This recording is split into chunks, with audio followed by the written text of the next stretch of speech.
It's 2 a.m. and you're not asleep. You're not thinking about anything, which is the problem. Nothing is wrong. Nothing happened. And somehow that's exactly when the question arrives, out of nowhere, patient as a cat. Why am I doing this? Why is anyone doing anything? What is any of this for? You've felt this before. You have a name for it now, because everyone has a name for it now. You call it nothing matters. You meme it. There's a cartoon bird that says it to 18 million people, and you've watched it more than once. And somewhere in the scroll, you've seen the other one, the guy with the boulder. The clip from the game where a streamer screams as the rock rolls all the way back down. 3 million views on a video, where a man plays a game called Sisyphus for 3 hours and 15 minutes. And the comment section isn't laughing at him. It's chanting the line like a prayer. One must imagine Sisyphus happy. Who up pushin' they boulder? One of them asks. And 1,000 people answer. And here's the strange thing about that phrase. You've seen it on memes, in gaming clips, on a poster in a philosophy student's room.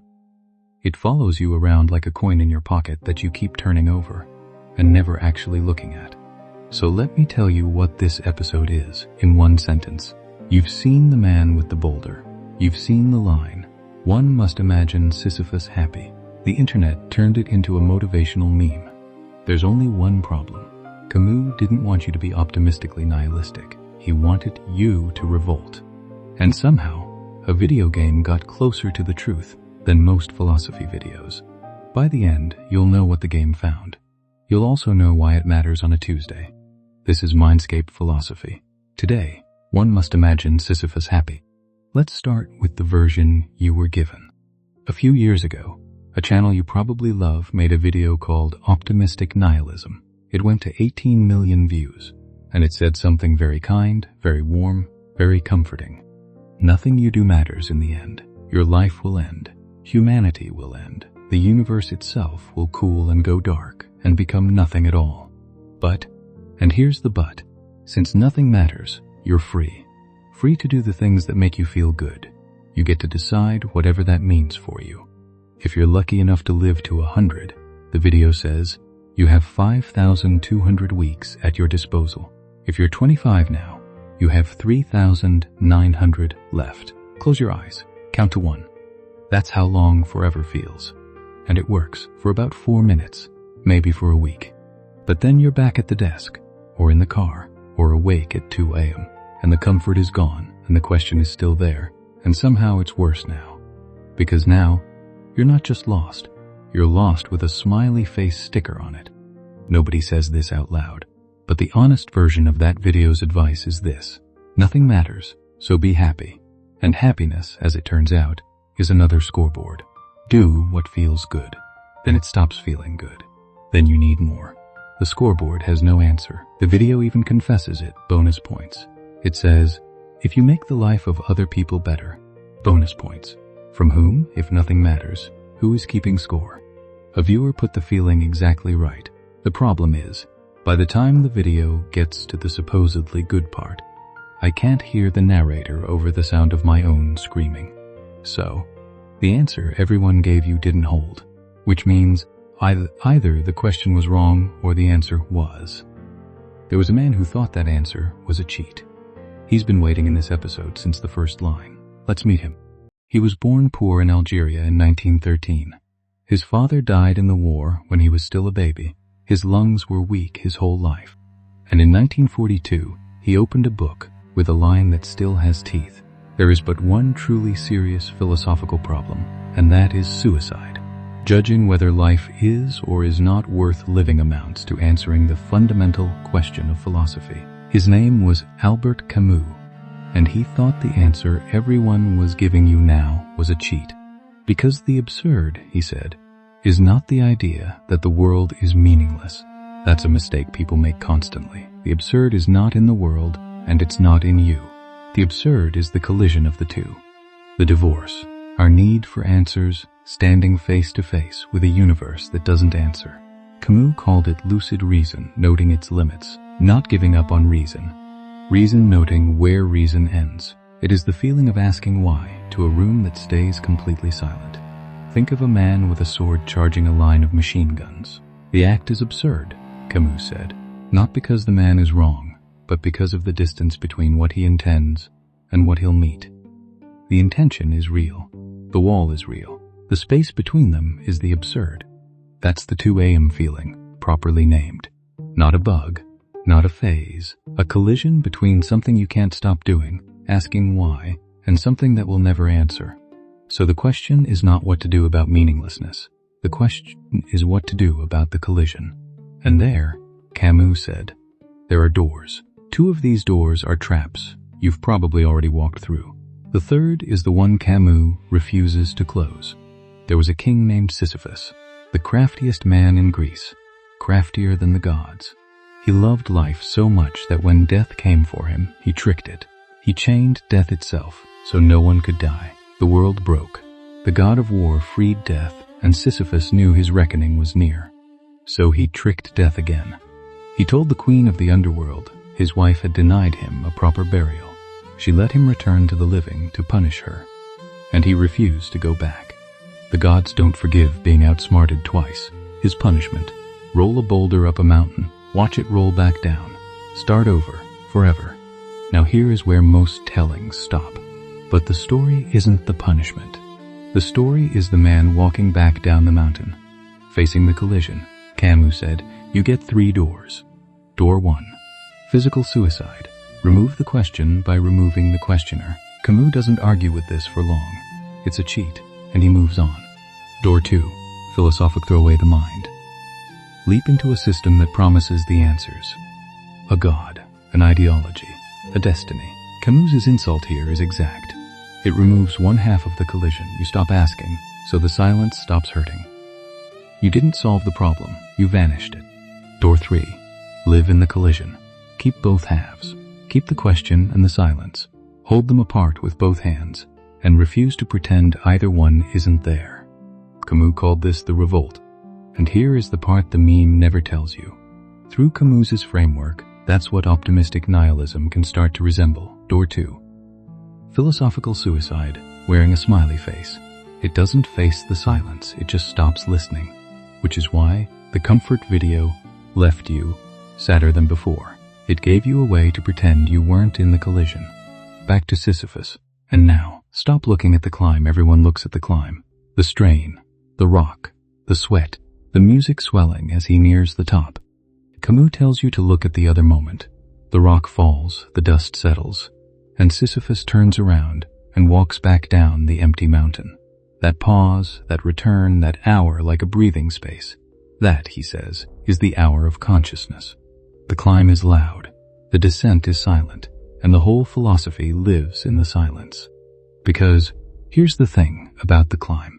The workman of today works every day in his life at the same tasks, and this fate is no less absurd.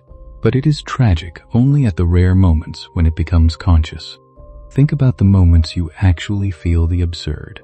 Not the grind itself, the pause, the shower, the car, the 2 a.m. The moment you notice the pattern, you're already outside it. That's the descent. That's the out. Sisyphus, proletarian of the gods, powerless and rebellious, knows the whole extent of his wretched condition. It is what he thinks of during his descent. The lucidity that was to constitute his torture at the same time crowns his victory. There is no fate that cannot be surmounted by scorn. Scorn is the word. Not rage, not denial. Scorn, the refusal to treat the sentence as sacred. The gods can chain the man. They cannot make the man respect the chains. And then the line. The one the whole internet quotes. The struggle itself, toward the heights, is enough to fill a man's heart. Now watch what that sentence does to the meme.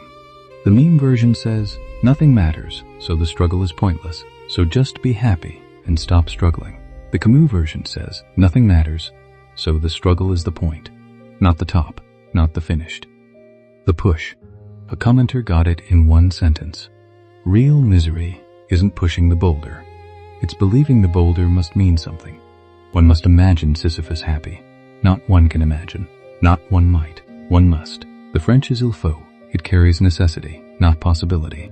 Read it as a command rather than a description. And something changes. Why must? Because the alternative is the 2 a.m. ceiling. The comfort that doesn't hold. the happiness that was promised and didn't arrive. Camus is not asking you to imagine Sisyphus happy. He is telling you that you must, for your own sake. And now we close the loop from the first minute. That game. 3 hours and 15 minutes of pushing. At the top, Zeus himself appears and asks, "What meaning can you find in this endless suffering?" And he offers 4 answers. Wait for death, roll the rock 10,000 times, be set free by the gods, acknowledge meaninglessness. The streamer's chat picks number 4, and the game answers, "Seems you found the meaning of your life. Not even this punishment can dominate you." And in the other corner of the meme, the boss fight in the game, Ultra Kill, gives Sisyphus a monologue, an existence defined by futile struggle, doomed from the very start. And I don't regret a second of it. That is the Revolt, wearing a video game skin. The most popular Sisyphus content on the internet is not the meme version. It's the thesis, accidentally, at scale. The boulder always falls. You go anyway. Not even this punishment can dominate you. And Camus didn't only write about the man with the boulder. He wrote about a whole family who live this way. The actor, pouring a soul into a role that dissolves. The conqueror, who knows victory is a word. The creator, making art in order not to die of the truth. Working for nothing, knowing it will be dust, and doing it anyway. They're the ethic of quantity. More life, more of the present. And one more figure, from the book Camus wrote the same year. The stranger, the man who finally sees the wall and stops pretending. As he faces his own ending, nothing mattered, and I knew why. Then the gentlest line in all of Camus, I opened myself to the gentle indifference of the world, finding it so much like myself, so like a brother, really. The indifference is not the enemy, it's the brother. The world doesn't hate you, it doesn't notice. When you stop needing it to notice, you can finally stand next to it. That's the descent, done right. So, how do you actually do this? Not the philosophy, the Tuesday of it. Start with the stone itself. Each atom of that stone, Camus writes, each mineral flake of that night-filled mountain in itself forms a world. The stone is not the enemy. The stone is the thing your hands can touch. The thing you can know completely, because it's the only thing that's actually yours. There's a professor who taught Camus for decades, and he says the secret is enchantment. The breath, the coffee, the 1,000th repetition. Nothing about a repeated task requires you to be miserable in it. The weight that makes repetition unbearable is not in the task. It's in the convention, the social script that says this part of the day is dead time, and the real life is somewhere else. He proves it with the most ordinary thing in the world. Each breath, he says, is actually unique. The air moves through your nose differently. Your belly rises and falls. One nostril is clearer than the other. You have breathed your whole life and never noticed. Now test it on your own day. The morning coffee, the warm mug in cold hands, the first sip that actually tastes like something, the dish under warm water, the dog's head on your leg, the 10th rep. A warehouse worker wrote about this without knowing he was quoting Camus. No matter how much I do, there will always be more tomorrow. Nobody asked me to do it right. Nobody noticed. The drive is internal. Everything I have control over is right. Just me and my boulder. A man in a gym explained it like this. I push the weights, I feel great, and minutes later, everything goes back. And yet every day I push again. I understand Sisyphus on a personal level. And one commenter, on a video where the boulder finally rolls off the top, wrote the most honest thing in the thread. I always thought it's probably super cool to watch the boulder roll when you finally get to the top. That's the boulder watch. The joy is not in the top. It never was.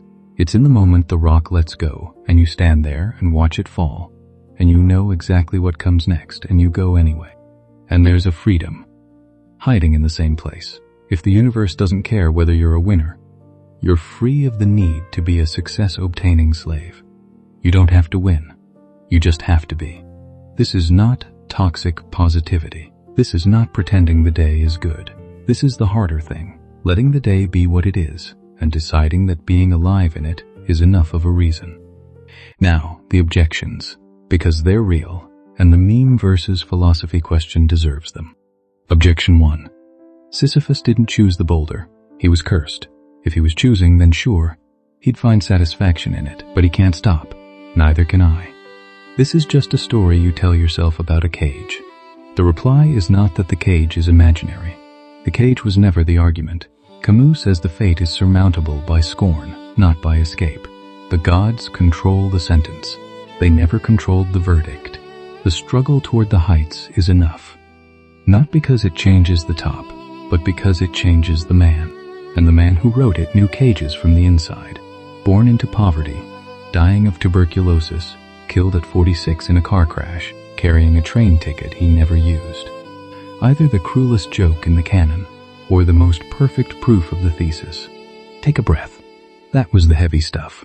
But there's a reason we're still talking about this 80 years later. Now, the harder question. Objection 2 should stop every absurdist in their tracks. The revolt is exhausting. How long can you really imagine Sisyphus happy? Sometimes I get tired of looking the void in the eye. A real person wrote that on a forum, asking for help. The honest answer. The revolt is not a mood. It's a practice. It can be exhausted, and it can be rested.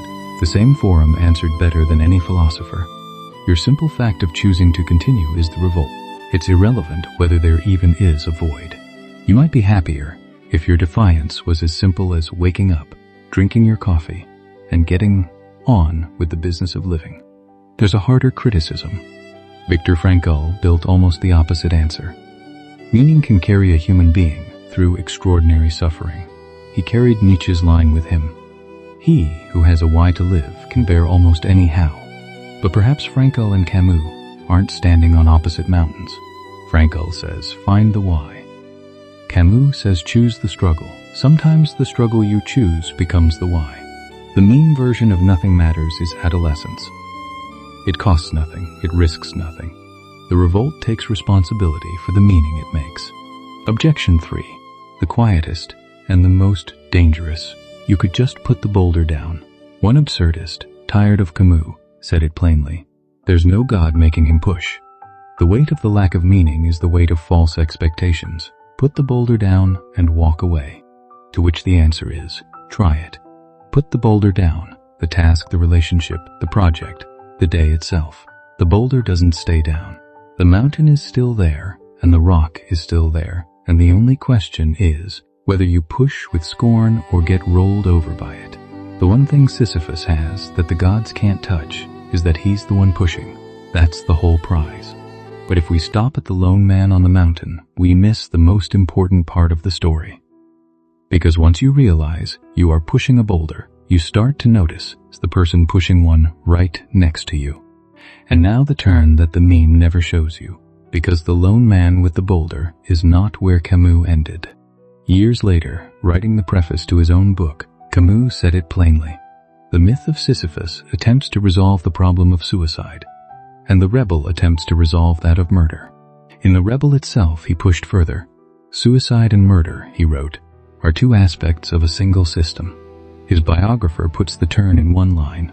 The world no longer seemed absurd, but terrible instead. Revolt was the response. Watch what that means. If nothing matters, why not end it? And if nothing matters, why not take everything down with it? The door doesn't only open outward. The nihilism that frees you from caring also frees you from caring about anyone else. The meme version of nothing matters is not freedom. It's loneliness wearing a party hat. So the revolt, carried to the end, turns outward. The absurd is not something you survive alone. It's something you recognize in the face across from you. Camus wrote a whole novel about this. A city is sealed by a plague. People die randomly, pointlessly, in numbers no meaning can absorb, and the doctor keeps working anyway. A professor who studied the book says he lives by a single principle. Rebellion against death without illusion of victory. A reader said it best. All of the characters are trapped in a city overwhelmed by a plague that kills indiscriminately. But they all decide to help those around them anyway. They don't have any real reason for doing this. It's just what they do. It's a glimpse of the absurd experience together.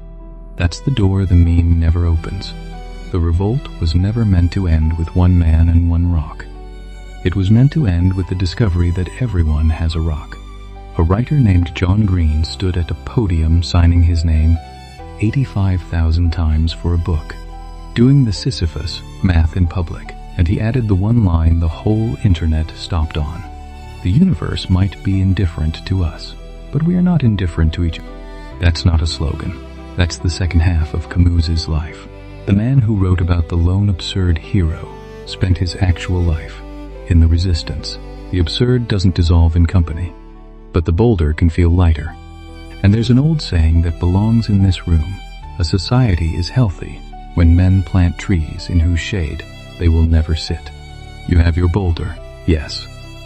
But the person next to you has theirs, and the one thing the meme leaves out, the thing that makes the struggle enough, is that you don't have to push alone.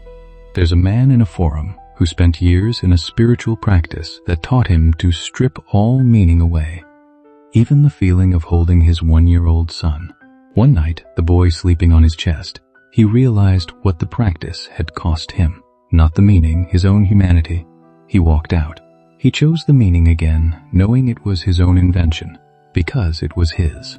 That's the whole arc of this episode in one story. The meme strips the meaning away and calls it freedom. The revolt takes it back by choice and calls it yours. One must imagine Sisyphus happy, not because the top is reachable, not because the rock is light, because the walk down the mountain, the pause, the hour of consciousness, that part is his. Nobody can take the descent. His fate belongs to him. His rock is his thing. The struggle itself toward the heights is enough to fill a man's heart. Each atom of that stone, each mineral flake of that night-filled mountain in itself forms a world. So, nothing matters, and you're still here, which means something in you has already refused the first 2 doors. You're already pushing. The only question left is whether you push like it's a sentence or like it's yours. One must imagine Sisyphus happy, not the meme, the command, yours to keep. That's next on Mindscape Philosophy. Why your 20s feel like a waiting room, the quarter-life crisis, and what the absurd has to do with it.